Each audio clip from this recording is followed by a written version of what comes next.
Okay, hello everyone, and welcome to the Cousin Jonathan and Clyde the Rocketman Big Book study. We're just two sober alcoholics reading, studying, and discussing the Big Book the way Joe and Charlie did back in the day.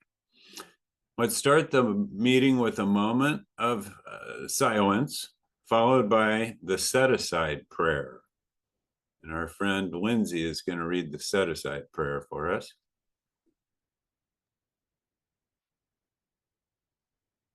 The set aside prayer.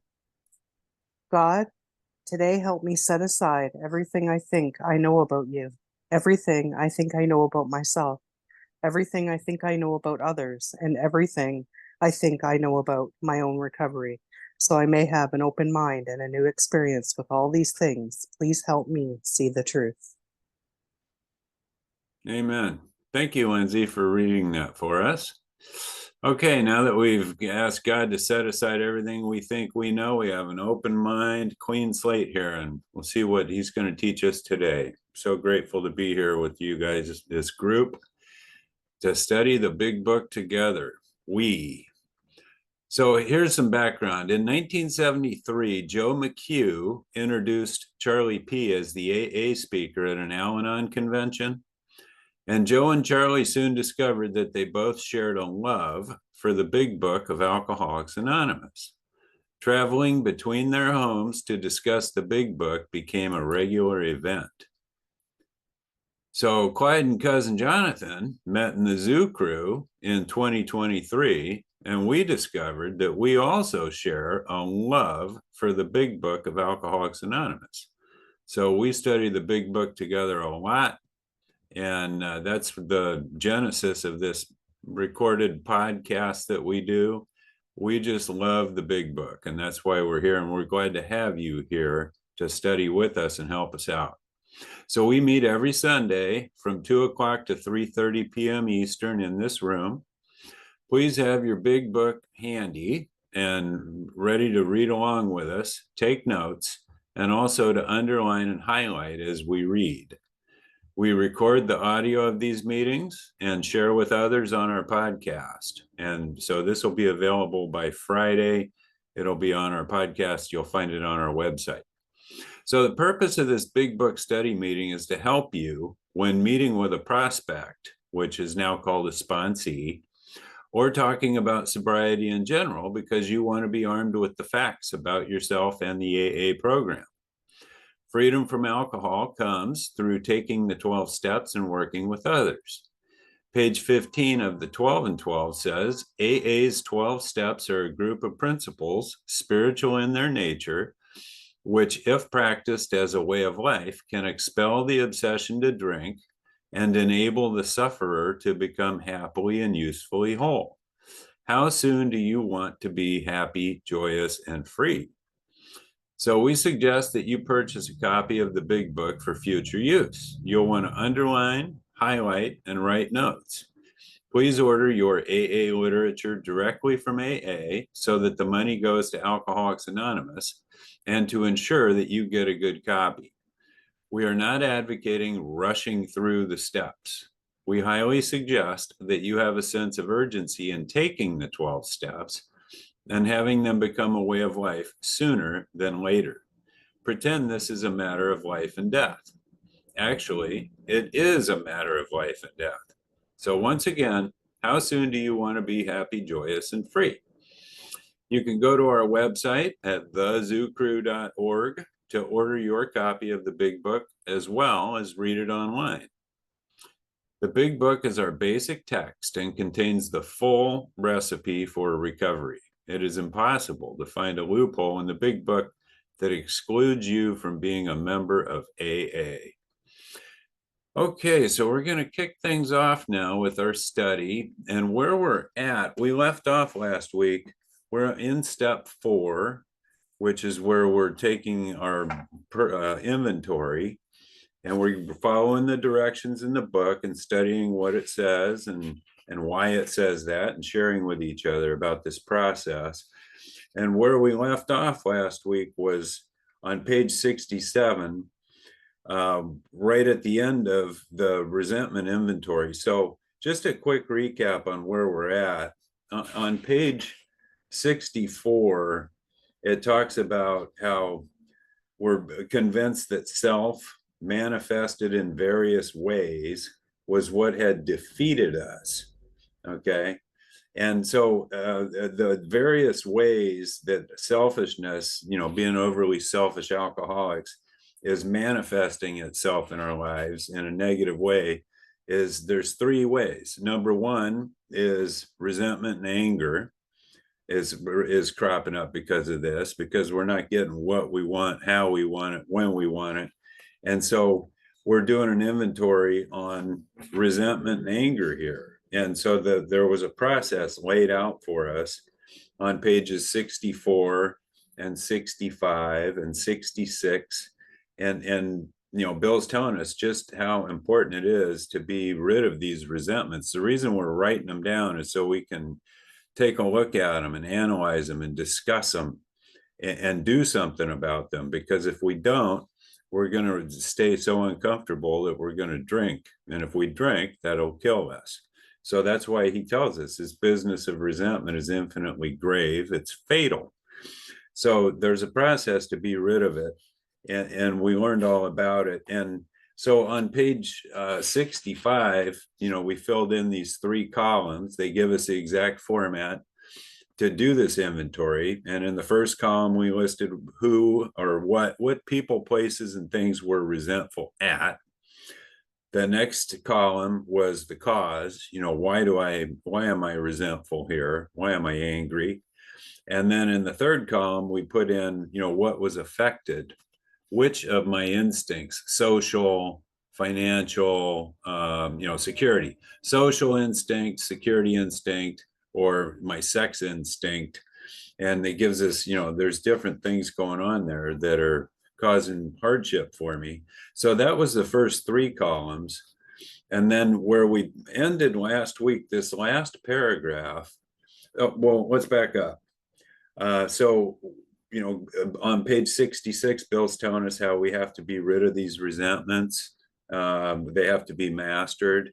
And he told us the course here, the solution on how to deal with these is to realize that these people that we're mad at are perhaps spiritually sick. So we're not happy with what they did to us and why they did it, but they're sick people. They have issues and they need a little grace and mercy. So we pray for them. And we ask God, we pray that God will help us show them some tolerance and pity and patience, it says at the top of page 67. And this prayer that we use, it says, when a person offended, we said to ourselves, this is a sick person. How can I be helpful to them?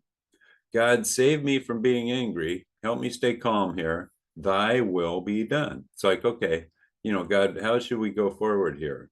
And it says very clearly, we avoid retaliation or argument. That is not the solution. We can't deal effectively with people when we're retaliating and arguing. And so we want to take a kindly and tolerant view of these people.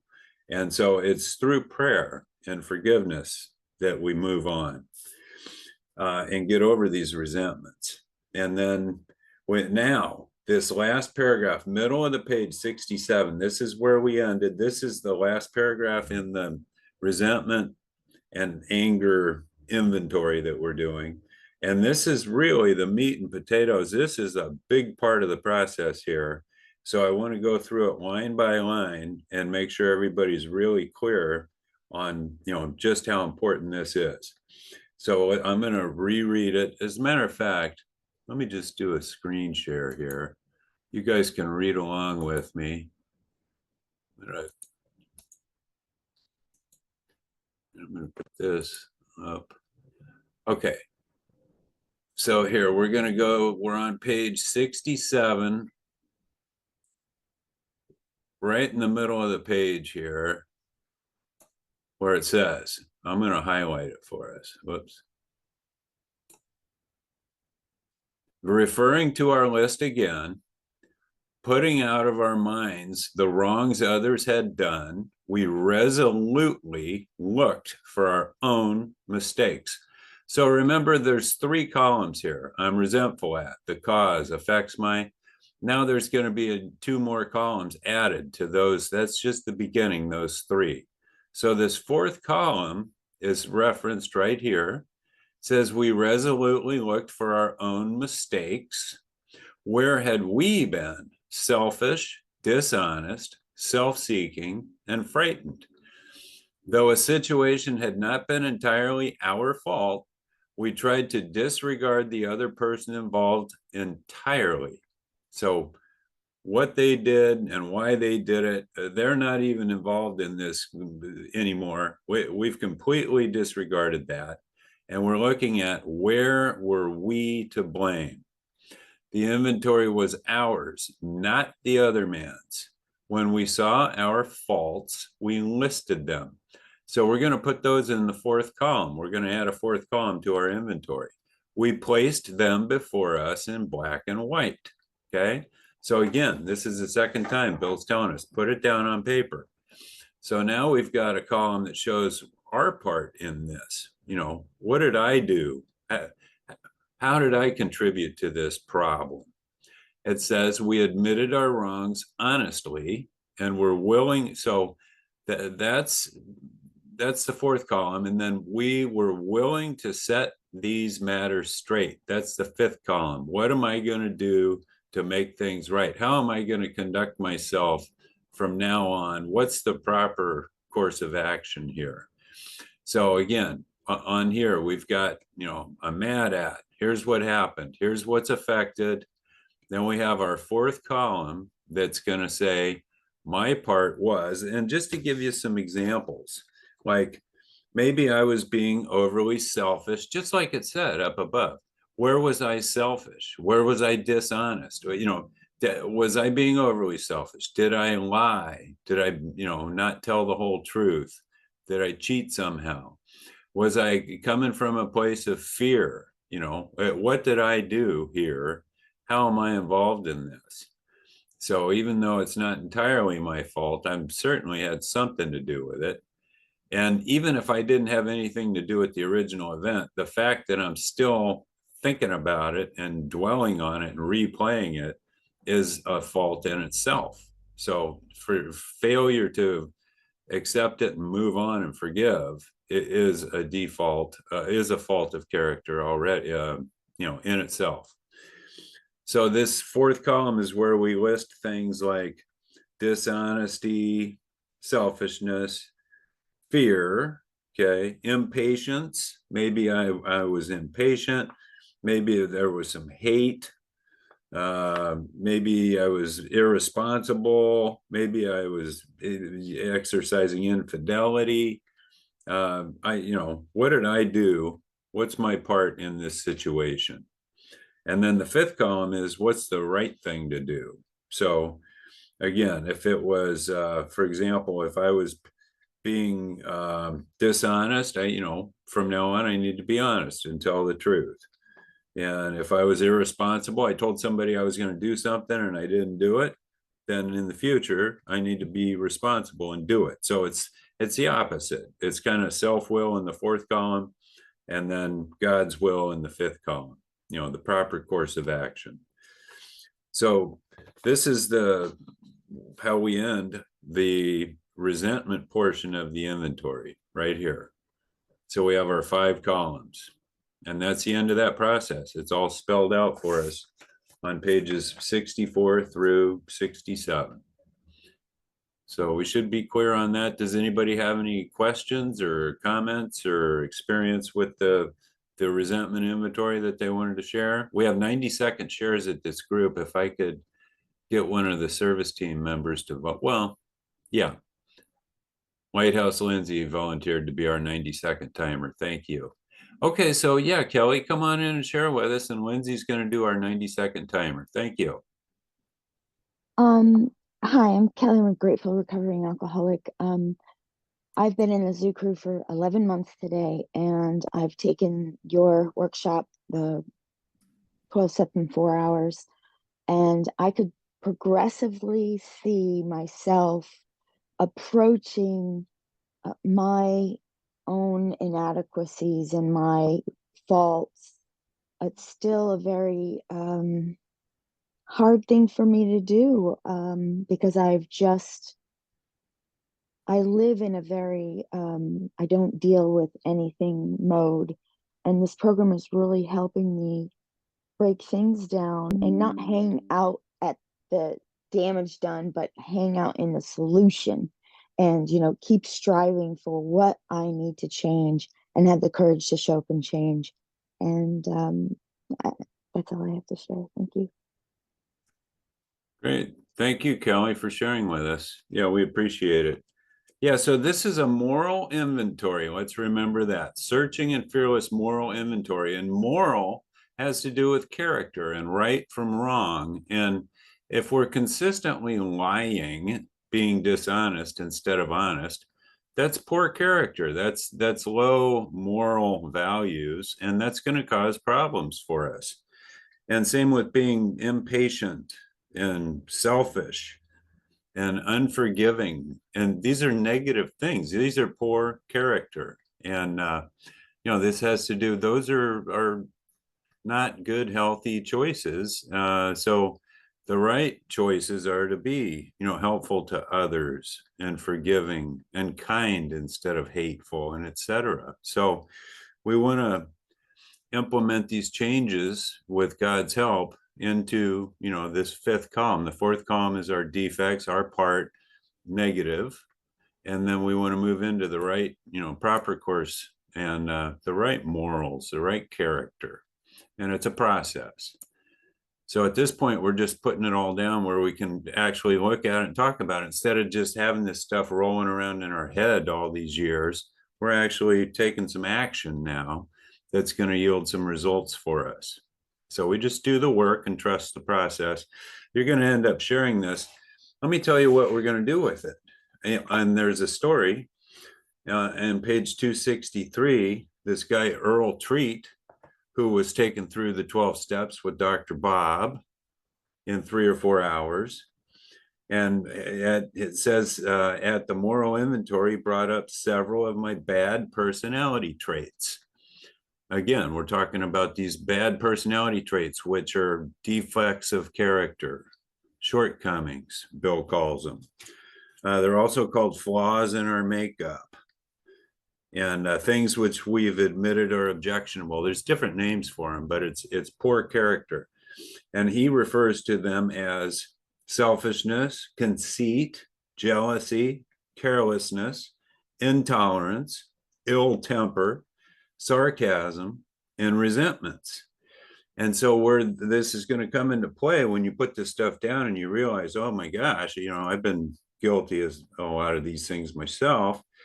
You're going to go over them at great length with your sharing partner when you take your fifth step. And you're going to admit all this stuff to yourself and God as you do the inventory, and then you're going to share it with another human being in your fifth step. It's all part of the process. And that's where we start to get relief from these things and start changing.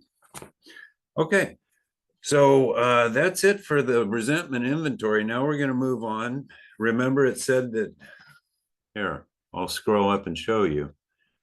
It says here that self manifested, I'll highlight it, in various ways was what had defeated us. We considered its common manifestations. The first one, resentment, right here, number one offender. So we just did our inventory on resentment. Now we're on page 67. We completed that, and we're going to move on to the next manifestation of being an overly selfish alcoholic, and it's fear. So we're going to do a fear inventory. So check this out. Notice that the word fear is bracketed alongside the difficulties with Mr. Brown, Mrs. Jones, the employer, and the wife. This short word somehow touches about every aspect of our lives. Now listen to this. It was an evil and corroding thread. That's pretty serious.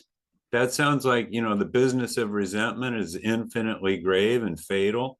Fear is an evil and corroding, running through our lives, a thread through our lives. It's a serious business too. We can't be living with fear, operating from a place of fear. It says the fabric of our existence was shot through with it. And here's the problem with having fear. It says it set in motion trains of circumstances which brought us misfortune we felt we didn't deserve. But did not we ourselves set the ball rolling? Sometimes we think fear ought to be classed with stealing. It seems to cause more trouble. So if you're making your decisions and living your life with a high level of fear and anxiety, you're asking for trouble. It's going to set in motion trains of circumstances that are going to bring misfortune to your doorstep. We don't want that. So the good news is we're going to get the solution here. Bill's going to tell us how to be rid of this fear. And we're going to write it down for starters, though. Check this out. We reviewed our fears thoroughly. We put them on paper. Remember, in the resentment inventory, he talks about the importance of putting it on paper so we can look at it. Same thing goes here. We put them on paper, even though we had no resentment in connection with them. And we asked ourselves why we had them. So we're going to be honest about it. We're going to look at them and say, okay, what am I fearful of? And why? Why am I afraid? What's causing the fear? And he's telling us, wasn't it because self-reliance failed us? Self-reliance was good as far as it went, but it didn't go far enough. Some of us once had great self-confidence, but it didn't fully solve the fear problem or any other. When it made us cocky, it was worse. So when I start puffing myself up with overconfidence and get cocky, then my fear of lack of, self-reliance failing me becomes even greater, and it's an even bigger problem. So the bottom line is fear. I'm afraid that I'm going to lose something I have. I'm afraid I'm not going to get something that I want or that I think I need. And because I don't have the power to control, the way life goes and outcomes. Life gets lifey, and I don't have control over outcomes. I don't have control over other people. Lack of power. That's my dilemma. Remember from chapter 4, We Agnostics. I need a power greater than myself. I don't have the power, and it scares the heck out of me. So self-reliance is good to a certain extent, but it doesn't go far enough. That's the problem with it. So here's the solution to my fears. It says, perhaps there's a better way. We think so. Oh, thank goodness. Thank you, God. Here's the way. Here's the solution. Remember, the solution to the resentment and anger was prayer, the sick man's prayer. Here's the solution to fear. And it says, we are now on a different basis, the basis of trusting and relying upon God. Imagine that. We trust infinite God rather than our finite selves. Remember, there's one who has all power. That one is God. May you find him now. And it says either God is everything or God is nothing. What is your choice to be? God either is or isn't. What's your choice? So I made a choice, in the first 3 steps that God is. And I'm going to trust him now. It says we trust infinite God rather than our finite selves. I love it. So we're in the world to play the role he assigns. So I can relax. I don't need to be manipulating and struggling and worrying. I'm just here to play my simple little role in this beautiful thing called life. God has a role for me. He shares it with me through my 10th, 11th step that I do, my 3rd, 7th, 10th, 11th step, etc. So we're in the world to play the role he assigns. And this is just such a beautiful, beautiful, I love this. Is like my favorite line in the whole big book. Just to the extent that we do as we think he would have us and humbly rely on him, does he enable us to match calamity with serenity. Wow. So I just have to do what I think is the next right selfless thing. If you're a regular at the 8:15 a.m. meeting, Ray says it all the time. It's that simple. God's will for us is to just do the next right selfless thing. Am I using love and tolerance, patience, tolerance, kindness, love? Am I helping other people? Am I doing the right thing? It's that simple. So if I just do what I think God wants me to do, I humbly rely on him for the outcome. So I take the action to the best of my ability to do what's right. And then I just trust God with the outcome. He's going to enable me. So whatever quote unquote calamity, might happen, let's say there is some bad outcome, whatever that might be. God will enable me to match that. I've got an eraser. He has provided me right here with a serenity eraser, some peace, and it'll just take care of whatever that thing is that was his quote unquote calamity. So that's the solution right there. Trust God. And you'll hear about it, and we read about it later in the book. Trust God, clean house, and help others. So remember, in the third step, we had to quit playing God. We can summarize the third step with a couple of sentences. Quit playing God and sincerely, let him be the director. It's that simple with step 3. So now that I'm sincerely, taking the position that God's in charge, to play God is for me to think that I can control outcomes and that I can control the way other people live their life. And I can't. So I just control my actions and what I think God wants me to do. And then the outcome is in God's hands. And I trust that no matter what happens, it was his will. So I'm not in the results business anymore. I do everything I can to take the right actions by pausing and praying and proceeding, doing the 10th and 11th step, communicating with my higher power.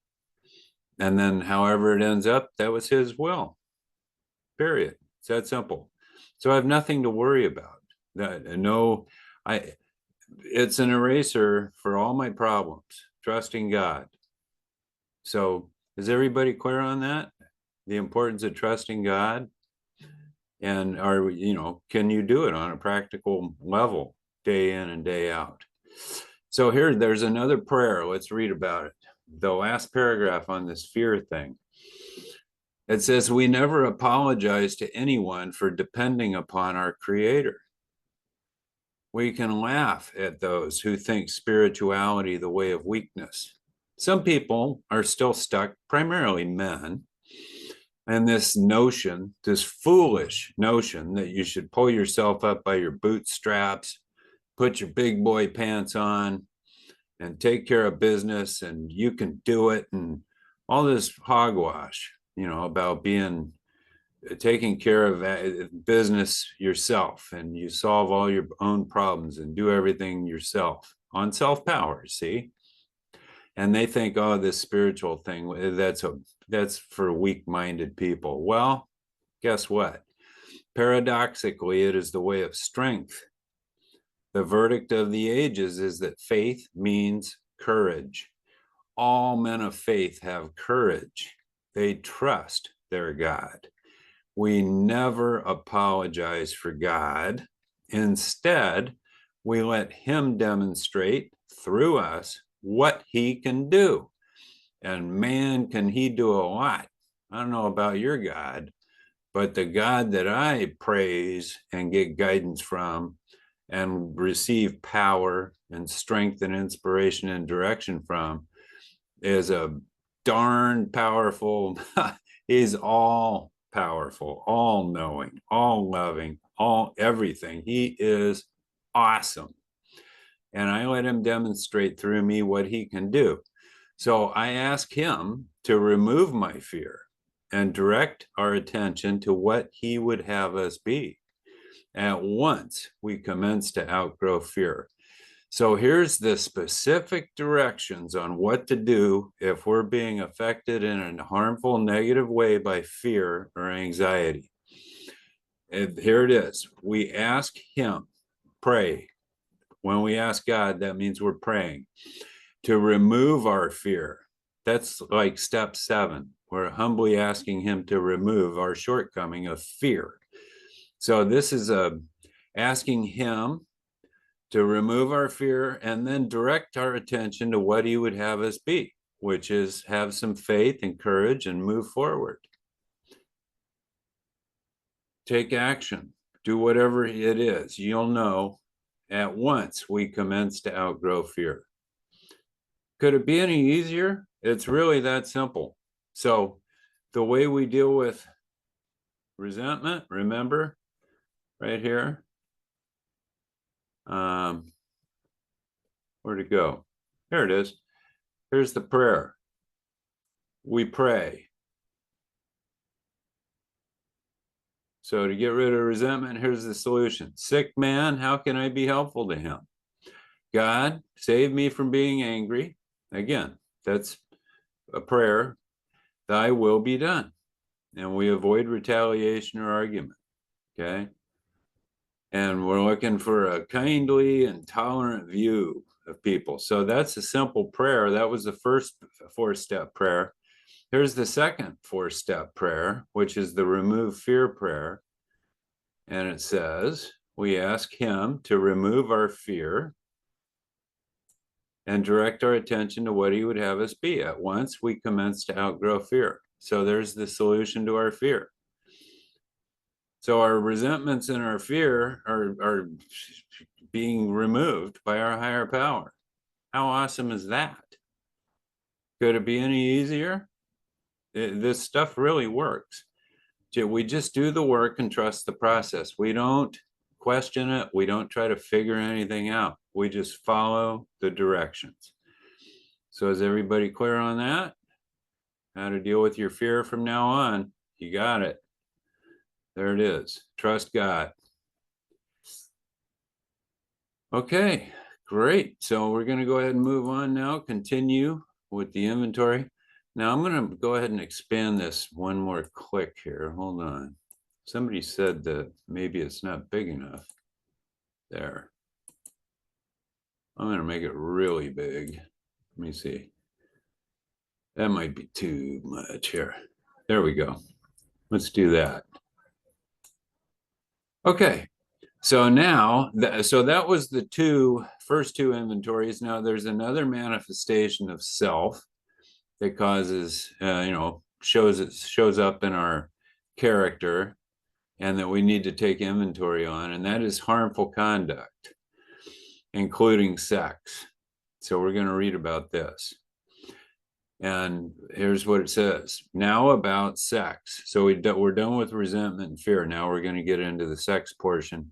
And this isn't some long, sexual history dialogue of all your sexual escapades. And it's really not even about sex as much as the inventory, the moral part of it, being selfish, being dishonest. It has a lot more to do with the instincts and the harm that we've done to people. It's not about sex as an act. Okay. So let's read about it.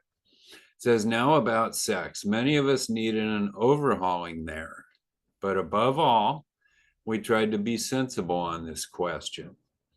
It's so easy to get way off the track. It says, here we find human opinions running to extremes, absurd extremes, perhaps. One set of voices cry that sex is a lust of our lower nature, a base necessity of procreation. Then we have the voices who cry for sex and more sex, who bewail the institution of marriage, who think that most of the troubles of the race are traceable to sex causes. They think we do not have enough of it, or that it isn't the right kind. They see its significance everywhere. Let's see. Oh yeah, one school would allow man no flavor for his fare, and the other would have us all on a straight pepper diet. We want to stay out of this controversy. We do not want to be the arbiter of anyone's sex conduct. We all have sex problems. We'd hardly be human if we didn't. What can we do about them? So, what Bill's telling us here is there is no right or wrong. This is like there's a wide range of opinions on this subject. And ultimately, it's going to be a matter of what's right for you. Um, it's a matter of personal preference. It's a matter of you and what your higher power says is right for you. So, there's how many people, 13 people in the room. And so we probably have 13 different, you know, standards of sex conduct. And the key here, and we're going to learn and read about it, is to strive for the best one for you that you and God are going to work out. So we're not judging each other. There is no right or wrong. Varies from person to person. So here's what we do. It says, we reviewed our own conduct over the years past. Where had we been selfish, dishonest, or inconsiderate? Okay, so remember, these are defects of character here. Whom had we hurt? Who did I hurt as a result of my selfishness, my dishonesty, by being inconsiderate? Did we unjustifiably arouse jealousy, suspicion, or bitterness? Have I caused some hardship on some other people? This is talking about the reason we're doing this inventory is it's causing us guilt, shame, and remorse. The fact that we've harmed other people makes us feel bad. And when we feel bad, we drink to make ourselves feel better. That's why we're writing this down. Just like the anger and resentment makes me uncomfortable. And when I get uncomfortable, I want to drink. Just like fear and anxiety makes me uncomfortable. And when I get uncomfortable, I drink because I'm an alcoholic.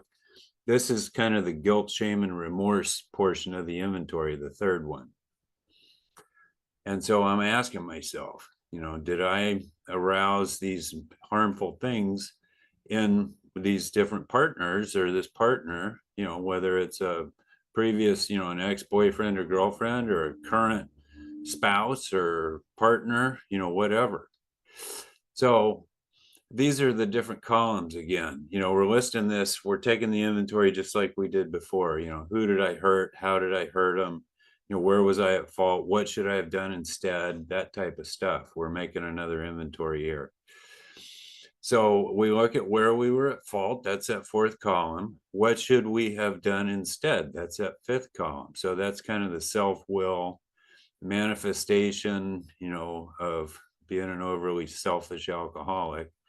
And then what I should do instead is the assets that I'm striving for with God's help.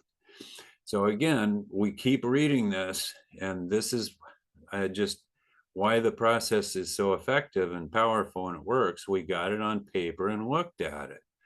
This is the first time a lot of us have done this, where we actually put stuff down on paper. It makes a big difference. Big difference. So next directions are, in this way, we tried to shape a sane and sound ideal for our future sex life. So we're going to do that by taking this. It says we subjected each relation to this test. Was it selfish or not? That keeps showing up as my primary. How many times have Bill just can't stop hitting this nail with a big hammer, this big nail with this big hammer called selfishness. Remember in step 3 on page 62, he kept stressing how important it is to be rid of selfishness. And now this 4-step inventory is all about selfishness, self-seeking, self. That's our problem. We're just so selfish. So it says, we subjected each relation to this test. Was it selfish or not? And we asked God. There's a prayer. We're asking God. Remember, we did the resentment and anger prayer. We did the remove fear prayer. And now we're in the sex relations, guilt, shame, and remorse prayer. Okay. So it says we ask God to mold our ideals and help us live up to them. So we remembered always that our sex powers were God-given and therefore good, neither to be used lightly or selfishly, nor to be despised and loathed. So this sex ideals is a perfectly healthy thing, and that we need God's help with. And he'll help us shape the right ideal for us. It varies from person to person. So it's between you and your higher power. So does anybody have any comments or questions or anything at this point? Or do you want to just continue studying along here? We're covering a lot of material. Everybody good? Okay.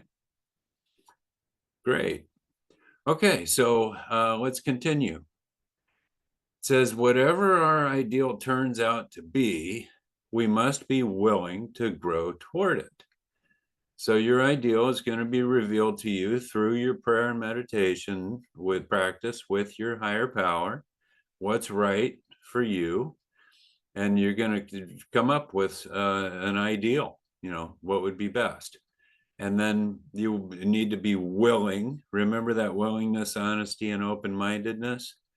So you're willing to grow toward it, spiritual progress. We must be willing to make amends where we have done harm. So that's going to be an 8th step right there, this list of people that you're willing to make amends to, provided that we do not bring about still more harm in so doing. In other words, we treat sex as we would any other problem. In meditation, that's listening. So we ask God, we're praying and listening, we're communicating with our higher power, what we should do about each specific matter. So this is each person that we've harmed. The right answer will come if we want it. So again, we're going to seek guidance from our higher power, pray, meditate, talk, listen, and get that inspiration, the intuitive thought, the decision. God will guide you. And the right answer will come if we want it. That's the key. So if you're serious about this and you really do want to do the work and trust take the action and trust the outcome in God's hands and trust the process, then this is what we do. Okay, so it says God alone can judge our sex situation. Counsel with persons is often desirable, but we let God be the final judge. It says we realize that some people are as fanatical about sex as others are loose. We avoid hysterical thinking or advice. Again, opinions on sex are really vary from person to person. And it essentially boils down to you and your higher power and what's right for you. God alone can judge our sex situation. Okay, so next, suppose we fall short of the chosen ideal and stumble. Does this mean we are going to get drunk? Some people tell us so, but this is only a half truth. It depends on us and on our motives. Here's the key. If we are sorry for what we have done and have the honest desire to let God take us to better things, we believe we will be forgiven and will have learned our lesson. So if I make an honest mistake as a flawed human being and slip up, if I sincerely want God to forgive me and I'm going to do my level best to not repeat that harmful thing that I did, I'll be forgiven and it's okay. Now, here's conversely, this is bad news. If we are not sorry and our conduct continues to harm others, if I'm using God as a grace free grace, I'm going to be forgiven no matter how many times I sin. Doesn't matter. I got a license to sin here. I'm asking for trouble. It says we are quite sure to drink. We are not theorizing. These are facts out of our experience. So I don't want to try to take advantage of God's grace. I want to be sincere. If I ask him to forgive me and then move on and not make that mistake again, I'll be forgiven and I can sleep well and not worry about drinking again and not worry about guilt, shame, and remorse. It's like, hey, I made a mistake. God forgave me. I'm not going to do it again. And you're good. But to just keep sinning over and over and over, you're asking for trouble. You're quite sure to drink, is what Bill tells us. So, okay, let's continue.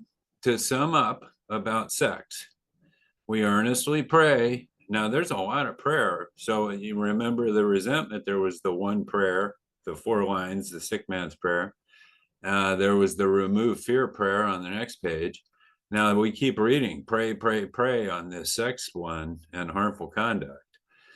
So prayer is a big part of our practice here. That's where we get the results.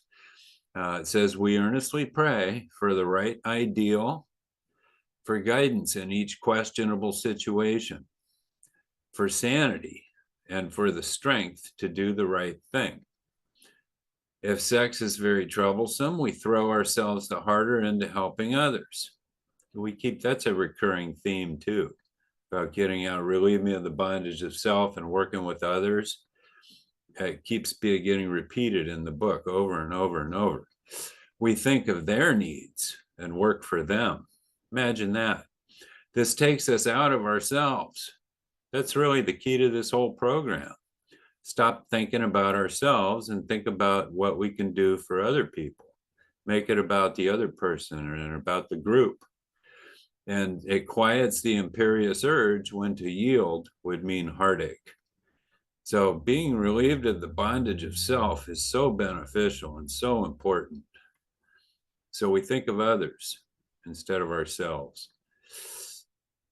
And here's what it says now. So that's the end of the sex inventory. And you're going to have a list there of people you've harmed. Here, let's go back to it. And this is you're going to make up a big part of your 8-step list right here, your 8-step amends list. Let me see here. That's the fear. Here we go. It says, here it is. Whom had we hurt? This was where we did the inventory. We got it all down on paper and looked at it. And then, it's asked us questions about how we had harmed these people. We must be willing to make amends where we have done harm. So you're going to have this list of people here. This will represent a good chunk of your amends list, 8-step. And you'll probably have some people on your resentment and fear inventories that may need to be on your amends list too, that you're willing to make amends to. You'll feel a lot better when you share this with your sponsor, this inventory. And then when you go out and make your amends, you're going to be amazed. There's a lot of promises that'll come true for you. We're going to read all about them and you'll experience them when you do it. So, okay, so now let's go ahead and finish. There's 2 more paragraphs in this inventory section. It says, if we've been thorough about our personal inventory, we have written down a lot. There it is again, written down. See that? We have listed and analyzed our resentments. We have begun to comprehend their futility and, more important than being futile, their fatality. That means deadly. We've commenced to see their terrible destructiveness. Now, luckily, Bill gave us some instructions on how to be rid of them, that prayer. And by the way, if you still have a really gnarly resentment that's like deep-seated, long-standing, there is an additional level, like the high-powered tool to take care of it. And it's on page 551 and 552 in the back of the big book, the story Freedom from Bondage. That's a real powerhouse where you pray for the person for their health and wealth and prosperity and every good possible thing, just God to shower them with blessing upon blessing. And you keep praying for that person that you have this really deep-seated resentment against every day, over and over and over for 2 weeks. And by the time 2 weeks are up, you're probably going to be saying it and meaning it, and that resentment will go away. And if it isn't gone in 2 weeks, then you go ahead and keep doing it for another 2 and another 2. So that's the resentments and fears. Here, we got somebody that wants to come in and share. Come on in, Scott. We have 90-second shares at this meeting. Come on in. Hey, Clyde. Thank you for having me. My name's Scott, and I'm an alcoholic. And, I was just going to ask what page this was on again. I think you said 552. But I will mention that in my past, I have actually used this successfully, where I pray for the other person, their happiness, their prosperity, their hope, and their strength, everything that God would give me. And it has extremely benefited me from these resentments because they burned me up. They would ruin my entire day. They would give me hangovers even.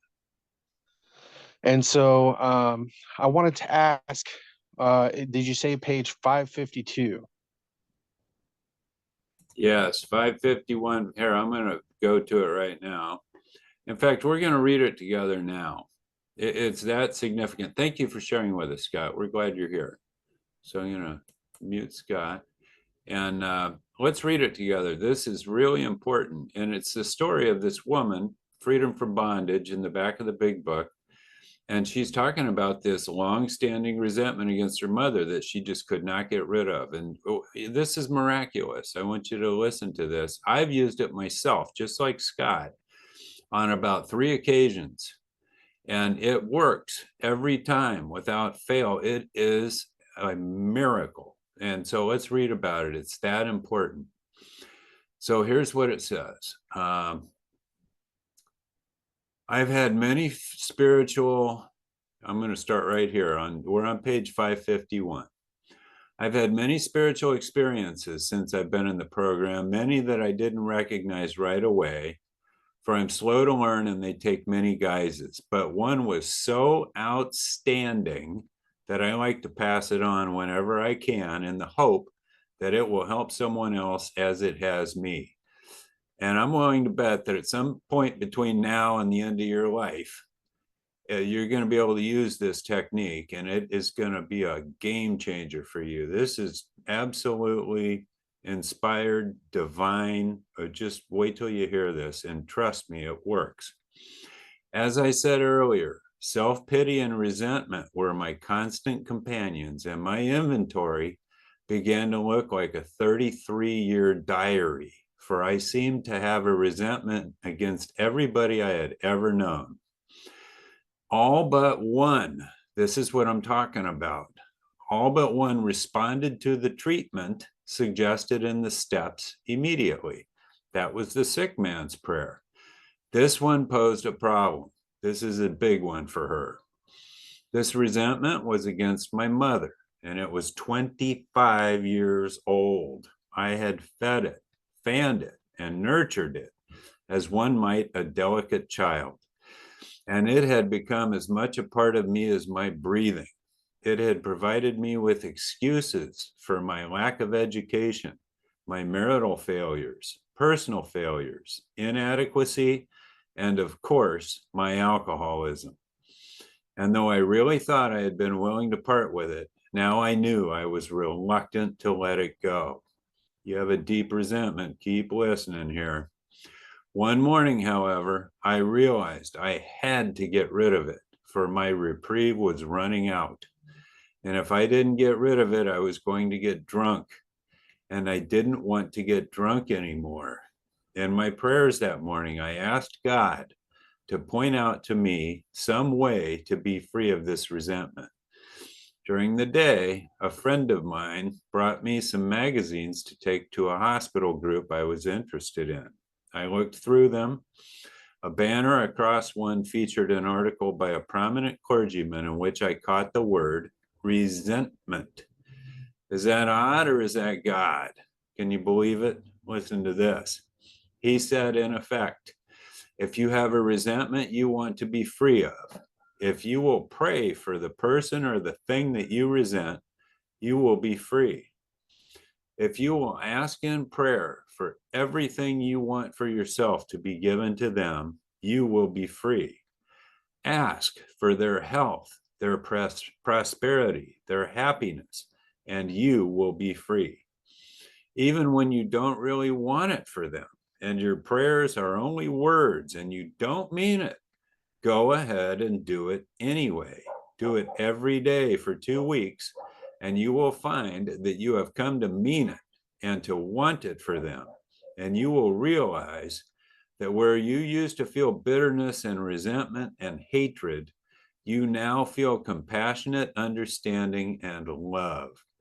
Can you believe it? I'm telling you, it works. And she says, it worked for me then. And it has worked for me many times since. And it will work for me every time I am willing to work it. Sometimes I have to ask first for the willingness, but it too always comes. And because it works for me, it will work for all of us.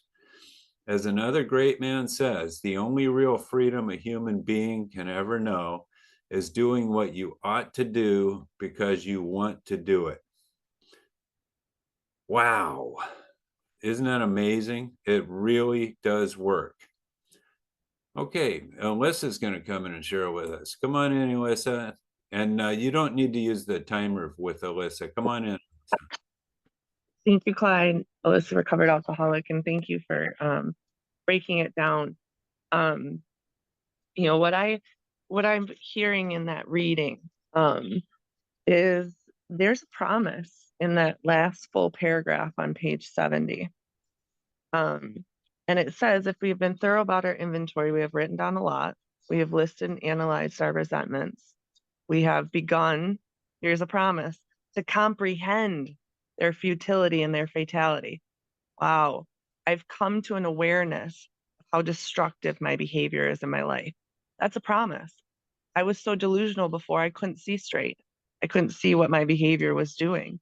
But as a result of this work, I can see clearer now. And I said clear, not clearly. I get one day at a time to help me clear up. We have begun to learn tolerance, patience, and goodwill toward all men. Well, how did I get there? I was using the sick man's prayer that they gave me on page 67, because I asked God, grant me the same patience, pity, and tolerance I would cheerfully grant a sick friend. Well, there's my promise. If I did the action that it directed me on page 67, here's my promise. Just one. I mean, to me, that's huge, because I never was patient and tolerant with other people. You know, I always wanted it my way. And even for my enemies today, you know, the people that I hated worst in this world, I pray for them the most today, and I have the most compersion for them. I want to be more helpful to them, all of those assets. And then, so those are the two promises I see there as a result of me following the directions up to this point. And then it says, we have listed people by whom we have hurt by our conduct. And here's the fifth column that nobody seems to find in our writing. And we're willing to set these matters straight, and are willing to straighten out the past if we can. There it is. And then as I was listening to you read that story in the back of the book, if I go ahead just a little bit in our reading, because she's explaining everything that's directed, the directions in the first 164, because right after the directions that it gives me on page 76 for step 6, it says, we have emphasized willingness as being indispensable. Are we now ready to let God remove from us all the things we have admitted are objectionable? Can he now take them all, every one? Here's the direction. If we still cling to something we will not let go, we ask God to help us be willing, right? We pray, we ask until it comes. You know, she had 2 weeks on it. There was a resentment that I prayed for years, I think 4 years.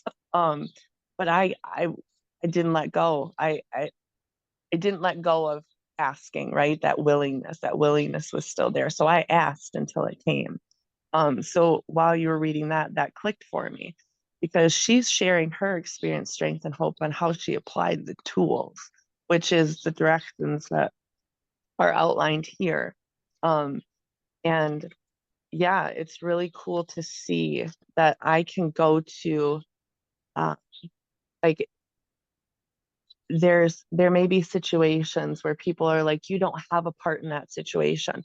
But if I acted in any part of self as a result of that situation, I need to write it. I need to look at it because that's blocking me. And so this is probably but my abuser went on my 4th step and I didn't fill out column, like I didn't look at it as a result of the abuse. It was what behaviors came out in me as a result of this person just being, right? And so was I isolating? Because that's a harmful behavior that, all of those around me will receive. So continuing to do the work, and that just happened recently. So I had to work into it. But if I disregard that person, that thing, the fear, and I look at like, okay, when this comes up, how do I react? Am I moving in selfishness or am I moving in God's will where there's awareness and clarity and unselfishness? Because even though I may be reacting out in isolation because of a resentment towards my abuser, I'm affecting my children, those that are around me today.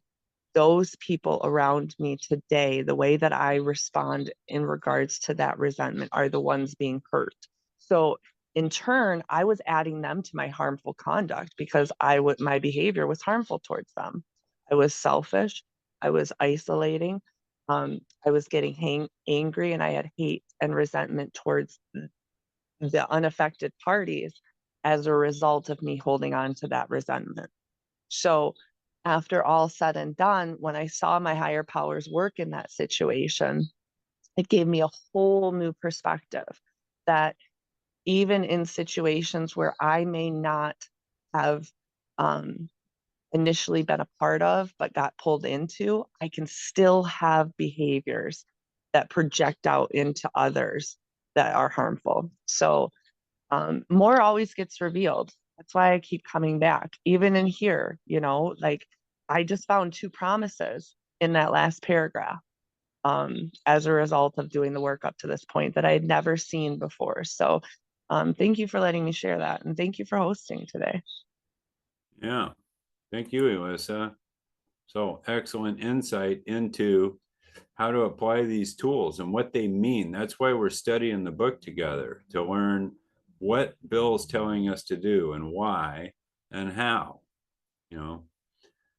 So we're getting some great instruction here on how to handle this and what it means to take a moral inventory. So here's, we'll wrap this chapter up. This is called Chapter 5, How It Works. And this is the last 2 paragraphs before we move to Chapter 6, Into Action. So here's what it says. If we have been thorough about our personal inventory, we have written down a lot. It says we have listed and analyzed our resentments. Okay, we've begun to comprehend their futility and their fatality. We've commenced to see their terrible destructiveness. This is what we were just talking about. We've begun to learn tolerance, patience, and goodwill toward all men, even our enemies, for we look on them as sick people. That's a promise. Okay, so now, just as the result, we haven't even taken our 5th step yet. We've done our inventory, we've taken the 4th step, and we're already receiving some promises. We're learning tolerance and patience and goodwill toward people who we used to be really steaming mad at and hated their guts and thought we would never, ever talk to them again, never forgive them. Well, now we're learning tolerance, patience, and goodwill toward them because we realize they're sick people and they don't have a program. We do. So, and also now we've listed the people that we've hurt by our conduct. We're going to start getting some relief already just by enlisting the people we've harmed. And we're starting to offload some of that guilt, shame, and remorse because we're preparing ourselves to discuss this with our sponsor, sharing partner, when we take our fifth step. And then we're going to go make amends to them. So we got this to look forward to. And we're willing to straighten out the past if we can. So that's the 8-step list. So we're already receiving some promises and getting some relief by doing this inventory work. It's a miracle. And it says in this book, you read again and again that faith did for us what we could not do for ourselves.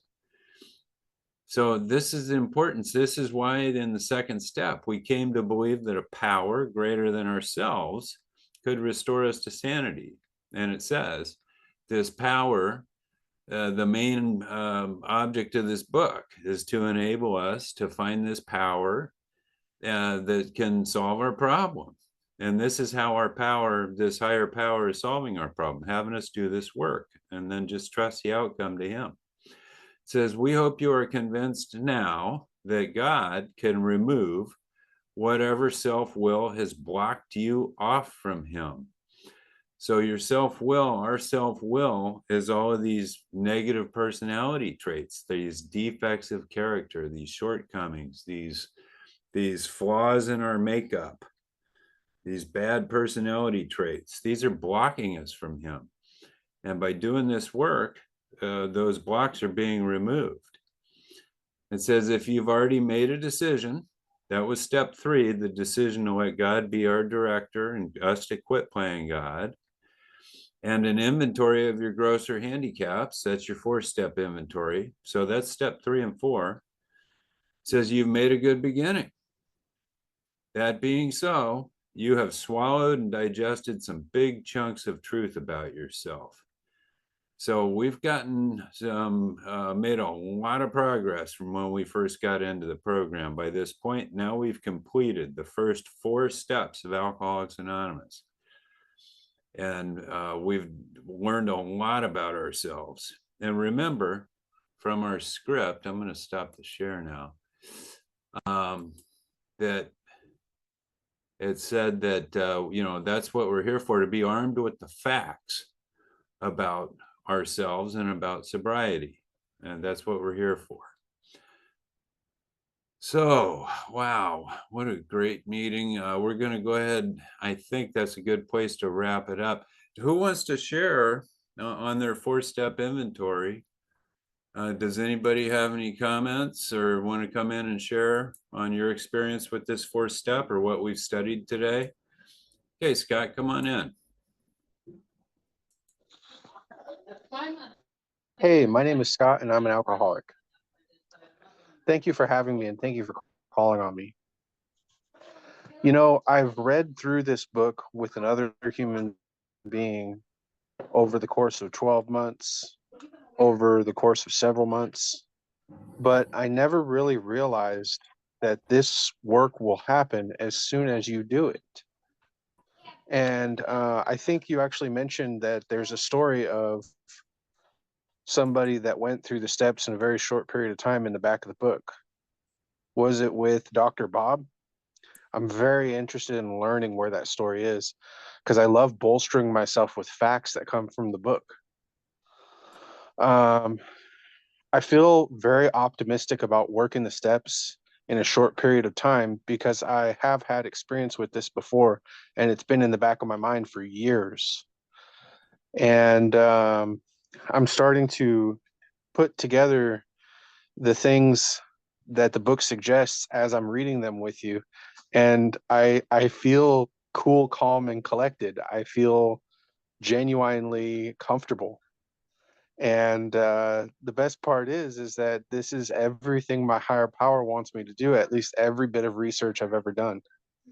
So I'm very happy to be a part of this group. And I thank you again for having me and for everything you do. I'm a big fan of your work.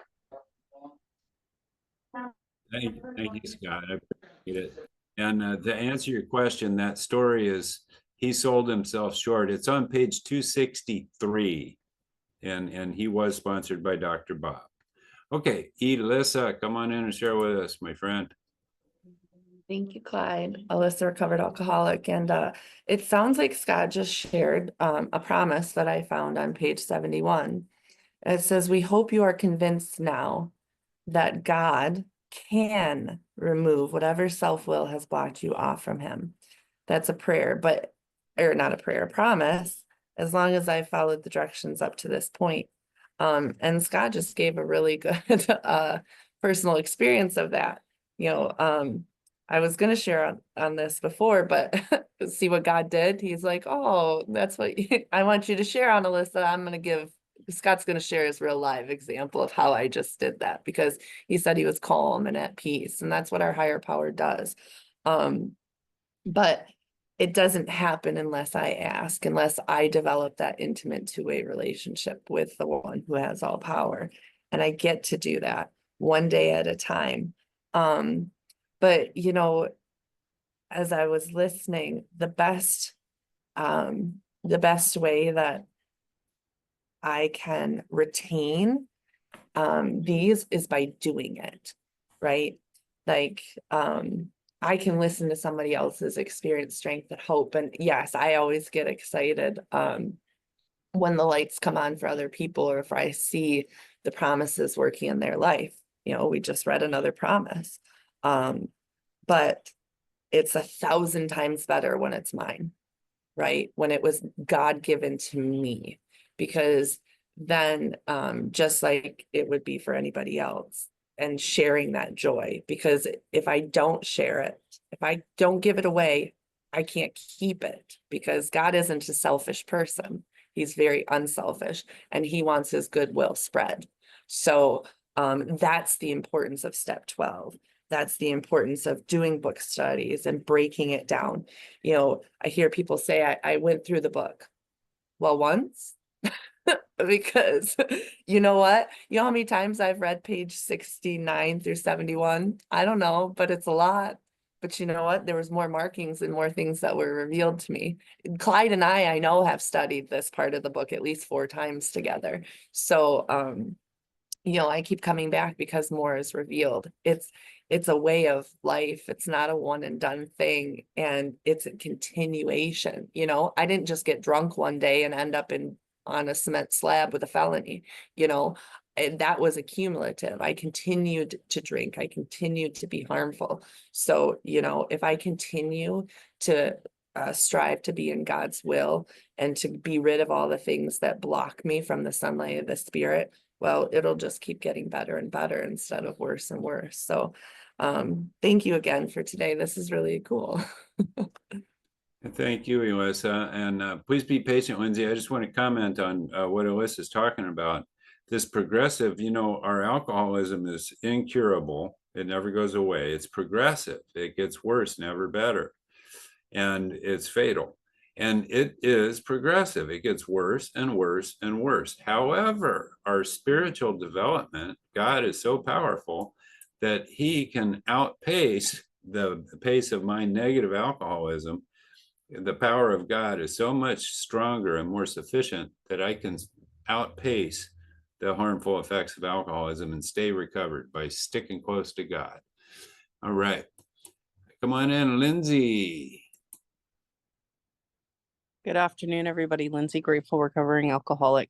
I'm pretty excited. I get this like kiddish energy when I start to figure things out. So as I'm learning and listening and being willing and keeping an open mind about stuff, I'm aware and I'm completely willing to do the work. I've just been struggling because it's like, while you're talking about doing this sick man's prayer and this hammerhead prayer that you were mentioning last week about praying for everything that you would want or grant a sick friend, I'm thinking, okay, so it really is. I have to go deeper into prayer and ask for the willingness just to be open to get the answers. I had a different perspective, actually, not from sponsor, but from sober support. And I'm like I'm searching right now because it's like I want to do the work. I just need the guidance, the direct guidance of how to kind of unravel these things. And the insight definitely helps. I had a really big resentment that I went through last week. And now I have a totally different perspective of that person, and that resentment completely blew me away. And I have one that I'm working through now that I'm desperately trying to get relief from, because I'm not quite sure how to do it, but I got some gems in what was just said over the past hour and a half also, that are giving me clues on how to do it. I want to do it. I'm so anxious to do the work and experience the promises, but I'm just not sure how to go about it right now. But I'm figuring it out. So thanks. Thank you, Lindsay. We appreciate you. Thanks for sharing. And Josh is going to take us out with our last share for today. Come on in, Josh. Hey, what's up, brother Clyde? Josh Blair, alcoholic. What's up, guys? Yeah, I just wanted to thank you for this experience today. It's been awesome, and yeah, you know, my 4-step experience is this is the first time doing it was hard, but then every time since that I get to do this and the daily inventory, I mean, this is just the most amazing thing because it just keeps that channel clear between me and my higher power, you know, and I want to be connected to my higher power, you know. That's the best feeling in the whole world, and I don't want to block that anymore. And you know, the prayer stuff is great. The meditation stuff is great. The inventory is great. Just taking those actions every single day and just leaning into what uh uh what I think God would have me do, which is love and tolerance, you know? I mean, and that includes to myself. And so I'm just grateful to be a part of this big book study with y'all today. And, you know, God is the best, you know. I just need to continue to rely keep it simple. Always back to prayer. I love you, God. Thank you, God. Praying for the other people and staying connected to that divine light. Thanks. Thank you, Josh. We appreciate you. So glad you're here. And thank you, everyone, for being here. And, Josh mentioned the 10th step. So that's where we continue. You know, it says continue to take personal inventory. So we're doing this 4-step inventory every day for the rest of our lives as recovered alcoholics as part of the 10th step. This is our first deep dive into it, really, or deep dive may not even be your first time, but 10th step is where we just keep doing this over and over and over. It's not a one and done. We get to do this forever and continue to grow spiritually. It's really a wonderful experience and way to live. So let's go ahead and wrap things up here. I want to thank everyone for coming to the Cuzin Jonathan and Clyde the Rocketman Big Book Study. We meet every Sunday from 2 to 3:30 p.m. Eastern in this room. This podcast will be available by this Friday. You can join us on Telegram for updates. Big Book, page 164. Our book is meant to be suggestive only. We realize we know only a little. God will constantly disclose more to you and to us. Ask him in your morning meditation what you can do each day for the man who is still sick. The answers will come if your own house is in order. But obviously, you cannot transmit something you haven't got. See to it that your relationship with him is right, and great events will come to pass for you and countless others. This is the great fact for us. Abandon yourself to God as you understand God. Admit your faults to him and to your fellows. Clear away the wreckage of your past. Give freely of what you find and join us. We shall be with you in the fellowship of the Spirit, and you will surely meet some of us as you trudge the road of happy destiny. May God bless you and keep you until then. So we're going to close the meeting now by reciting the Lord's Prayer together. You can all unmute. If you'd like to join us, please do. And who brought us together for this great study this afternoon? Our Father, Father, who art in heaven, hallowed Lord be in your heaven, name. Lord, hallowed be thy name. Kingdom come, thy will be done, Done. earth as it is in heaven.